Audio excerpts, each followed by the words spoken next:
ليس الغريب غريب الشام واليمن، إن الغريب غريب اللحد والكفن. إن الغريب له حق لغربته على المقيمين في الأوطان والسكن. لا تنهرن غريبا حال غربته، الدهر ينهره بالذل والمحن. سفري بعيد وزادي لن يبلغني، وقوتي ضعفت والموت يطلبني. ولي بقايا ذنوب لست أعلمها، الله يعلمها في السر والعلن. ما أحلم الله عني حيث أمهلني، وقد تماديت في ذنبي ويسترني. تمر ساعة أيامي بلا ندم ولا بكاء ولا خوف ولا حزن. أنا الذي أغلق الأبواب مجتهدا على المعاصي، وعين الله تنظرني. يا زلة كتبات في غفلة ذهبات، يا حسرة بقيات في القلب تحرقني. دعني أنوح على نفسي وأندبها، وأقطع الدهر بالتذكير والحزن. دع عنك عذلي يا من كان يعذلني، لو كنت تعلم ما بي كنت تعذرني. دعني أسح دموعا لا انقطاع لها، فهل عسى عبرة منها تخلصني.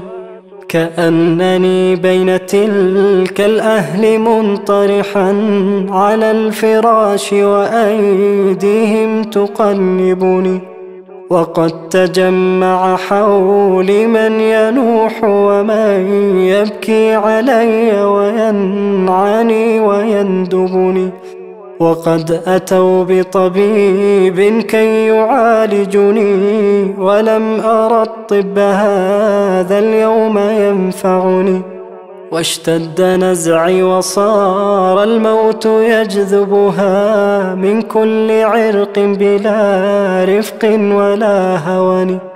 واستخرج الروح مني في تغرغرها، وصار ريقي مريرا حين غرغرني. وغمضوني وراح الكل وانصرفوا بعد الإياس، وجدوا في شرى الكفن. وقام من كان حب الناس في عجل نحو المغسل يأتيني يغسلني. وقال يا قوم نبغي غاسلا حذقا، حرا أديبا أريبا عارفا فطني. فجاءني رجل منهم فجردني من الثياب، وأعراني وأفردني. وصار فوقي خرير الماء ينظفني، وأودعوني على الألواح منطرحا. وأسكب الماء من فوقي وغسلني غسلا ثلاثا، ونادى القوم بالكفن. وألبسوني ثيابا لا كمام لها، وصار زادي حنوطي حين حنطني. وأخرجوني من الدنيا فوا أسفا على رحيل بلا زاد يبلغني. وحملوني على الأكتاف 4 من الرجال، وخلف من يشيعني. وقدموني إلى المحراب وانصرفوا خلف الإمام، فصلى ثم ودعني.